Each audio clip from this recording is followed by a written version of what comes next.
voice will be recorded, as well as all the parameters of what's going on outside. It's got a high definition camera up here, which is taking video as we go along. That's pretty cool. So that's for like when you go to the track, you can really. That's right, and it gives me just a tremendous amount of data when I'm on the track. You know how litigious our American society is. We sue people for anything.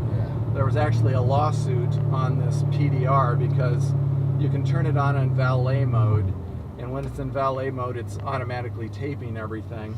And a valet got in the car, abused a car, took his girlfriend out for a ride while the owners were in the restaurant, and just, and when it's in valet mode, by the way, it limits the RPMs to, I think, 4,000 RPMs and stuff, but still, he was out there just, going as much as he could, as hard as he could.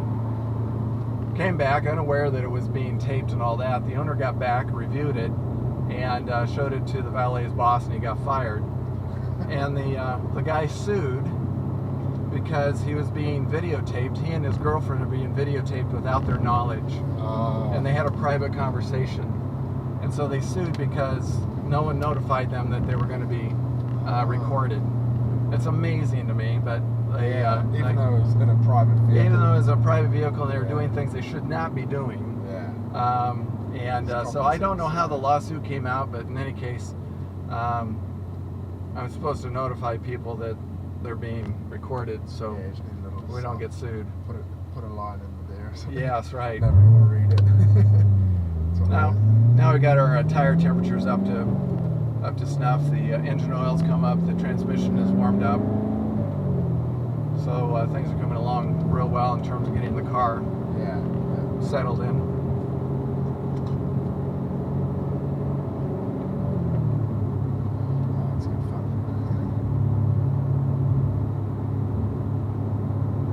Oh, it's also got a feature called Rev Match. You see the little gear indicator down here, number 4? Yes. You see it go to orange? It's an orange color now.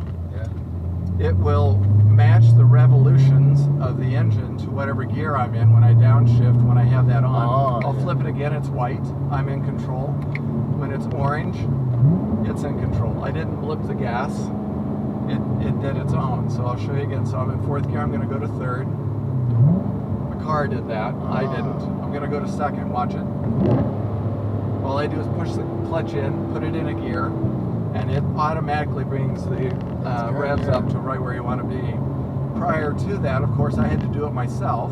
And we had to push on the brake and reach over and blip the gas when we're in a heavy braking zone. Now, if I want just to get your power back. Yes, to get the RPMs up so that it matches the gear it's in. Now the car will do it for me if I want to, and it'll match it exactly. Whereas I'm always going to be just a little bit off.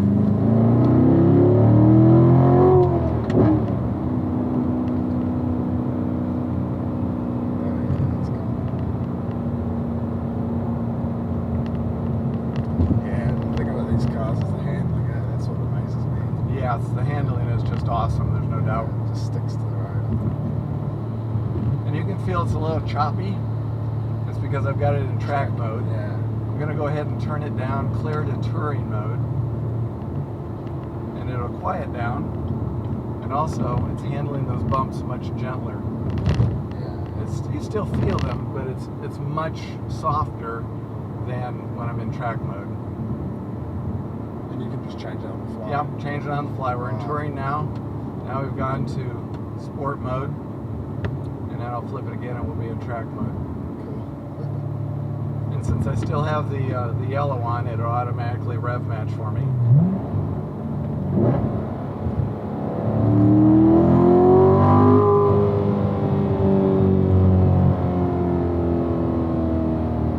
And that yellow's gone because it's warmed up. Yes, because it's all warmed up. There's nobody behind us. I'm going to slow way down here and let everybody get on the freeway.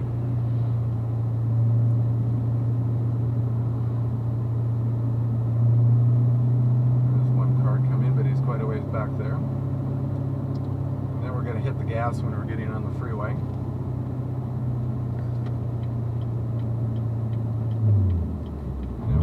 brakes down at the end of it. All right, you ready for a little go? Yeah. All right, Let's do it. let's get on the freeway.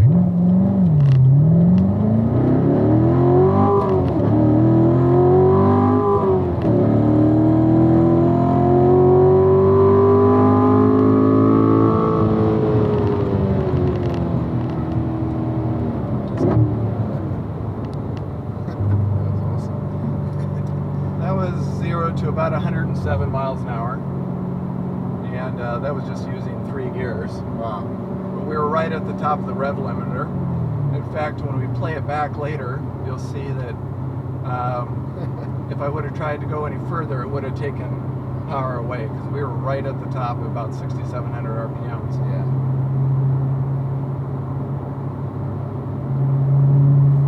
And we can drop it in 7th gear. We have 7 speeds forward, and at 65 miles an hour, we're only about 1,400 RPMs.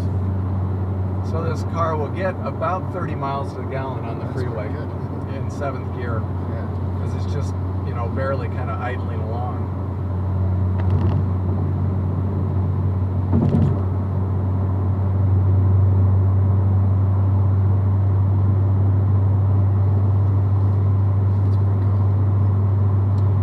So I have, yeah, that's our radar detector.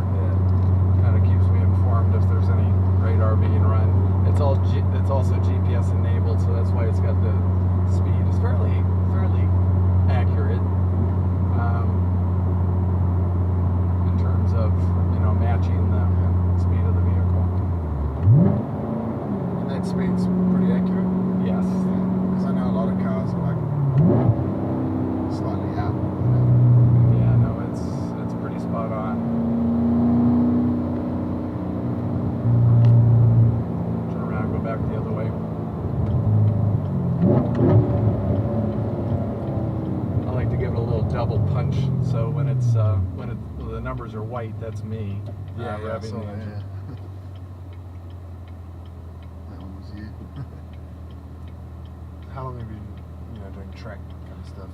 I've been doing track stuff for about 10 years, and I've been a certified high-performance driving instructor for over 5 years. Cool. So what that means is when we get to the track, we have different groups of students or individuals that go out on the track. We'll have probably about 25 to 30 people on track at a time, but the circuit of that track that I go to most frequently is 3.2 miles long, so it's quite long. Yeah. Beautiful track, lots of different curves and topography change, so it's very challenging. But I'll have a session myself that'll be 30 minutes long, where I'll be out with my other instructors, and then they'll have a group for novice students. Maybe have never been to the track before, or maybe they've only been once or twice. And then we'll have a group of intermediate students. They've maybe been to the track 5 or 6, 7 times, something like that. And then we'll have a group of advanced students who have been to the track a lot. Okay. And they won't need a in-car instructor, but the novice and intermediate students do. So I'll get in the car with them and instruct them as they're driving. All right. Here we go.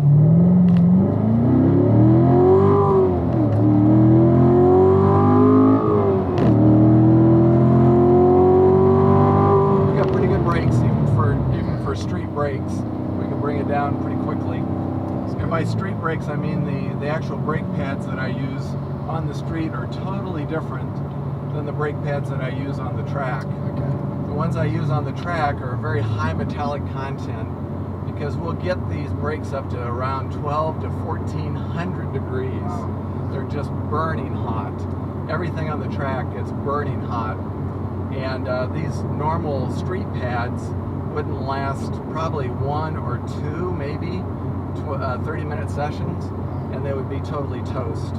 It just eats them away. You replace them. Right, but I don't use these street pads on the track. I use special track pads. You swap them out. Yes, I swap them out every time.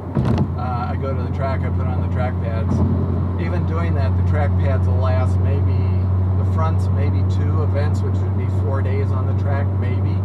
And the back one's about twice that, maybe 8 days on the track. And they're fairly expensive, So I swap back and put on the street pads when I'm not at the track, because I don't want to use up the expensive pads on the street. And also they have a very annoying characteristic, and that is when the rotors are cool, these track pads, because they're very high metallic content, they squeal. So when you're coming up to a stop sign, very lightly braking, and the rotors are cool, each one has this independent squeal, and it's so loud and obnoxious. It's just, people just look over at you like, dude, you can afford an expensive sports car. Can't you get brakes? You know, they think the brakes are way down.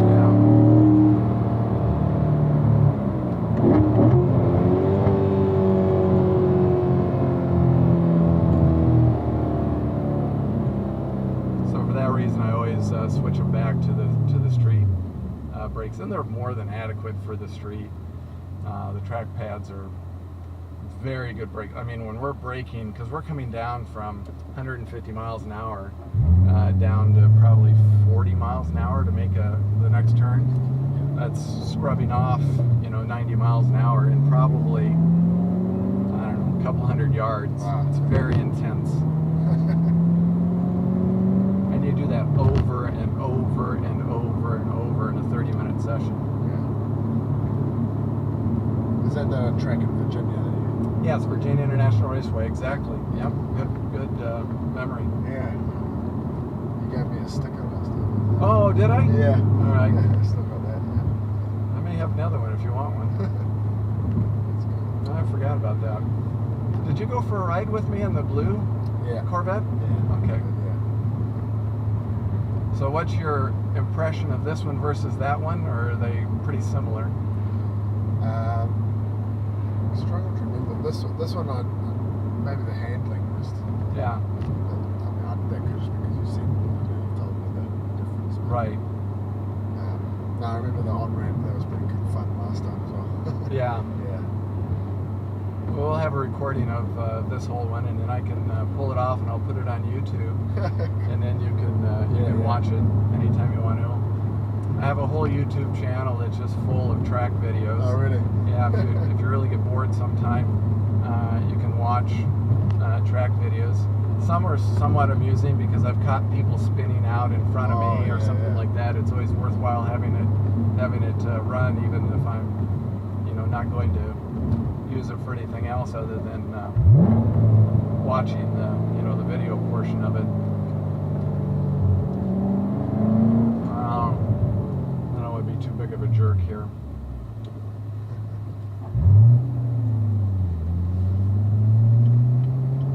Are we going to pass it? Yeah, so was, but I decided to be a little nicer than that.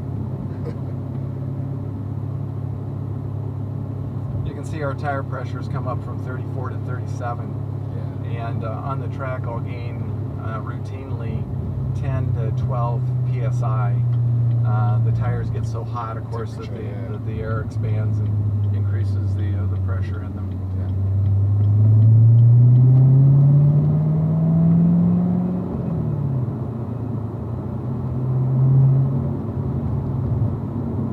But even in track mode, which we are still, I mean, it's a little choppy, but it's not unbearable. It's not noticeable.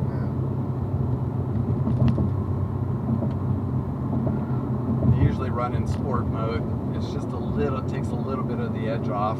I hardly ever run it in touring mode, which is the quieter mufflers. I figure, why on earth wouldn't you want that nice throaty sound? That's why you got the car, Yeah, exactly. To bother the neighbors.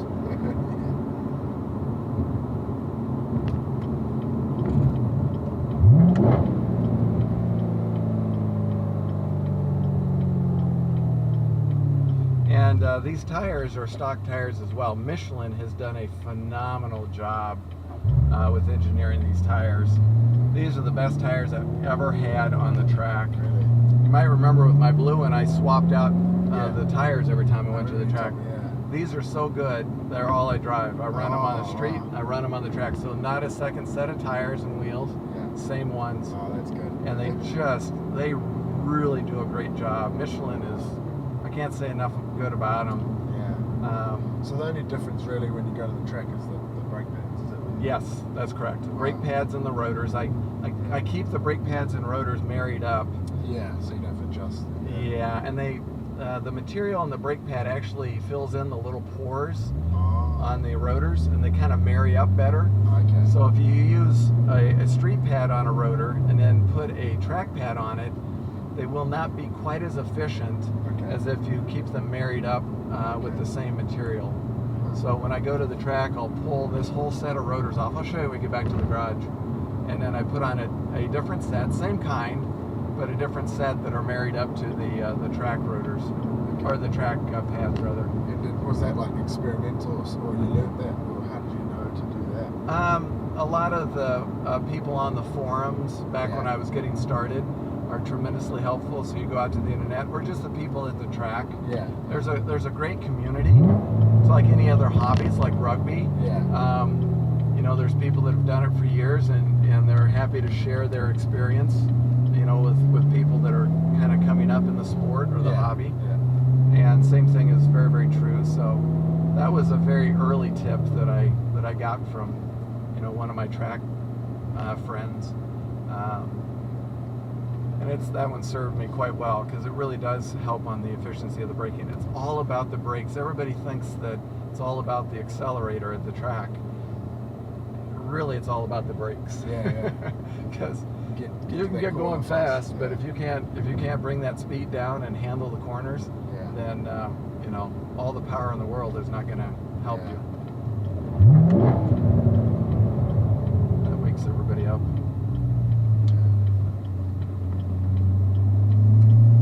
And really, as loud as this is, it's not obnoxiously loud. No. There are others that have aftermarket mufflers that are even more free-flowing, that are much louder than these. But I've just kept everything stock. That way, everything is under warranty. Yeah. And when I go to trade it in, there's there's nothing additional on it.